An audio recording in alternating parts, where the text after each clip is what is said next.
लोकार्पण सोहळा व विजयी मेळावा संपन्न।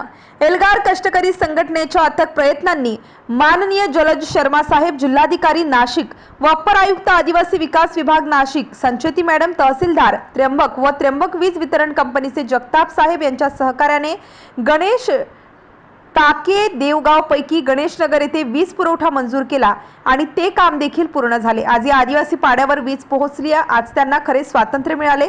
आज त्र्यंबकेश्वर तहसीलदार श्वेता संचेती मॅडम यांच्या हस्ते या कामाचे लोकार्पण करण्यात आले। या कार्यक्रमाचे अध्यक्ष भगवान मध्ये, संस्थापक अध्यक्ष एल्गार कष्टकरी संघटना महाराष्ट्र हे होते। प्रमुख अतिथी मान श्वेता संचेती मॅडम, तहसीलदार त्र्यंबक, एल्गार कष्टकरी संघटना मान पाटील साहेब, अभियंता वीज वितरण कंपनी नाशिक माननीय जगताप साहेब, उपअभियंता वीज वितरण कंपनी त्र्यंबक भीमा भाऊ गुंबाडे, जिल्हा अध्यक्ष।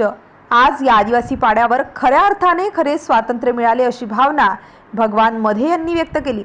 आज या आदिवासी पाड्यावर महिलांनी नाचत आनंद साजरा केला। या ठिकाणी वीज पोहोचली याचा आनंद ओसंडून वाहत होता। लहान मुले, वयोवृद्ध महिला, पुरुष, एल्गार कष्टकरी संघटनेच्या कार्यकर्त्यांनी फटाके वाजवून आपला आनंद साजरा केला। आज या विजयी मेळाव्याचे आयोजक एल्गार कष्टकरी संघटना महाराष्ट्र यांनी केले होते।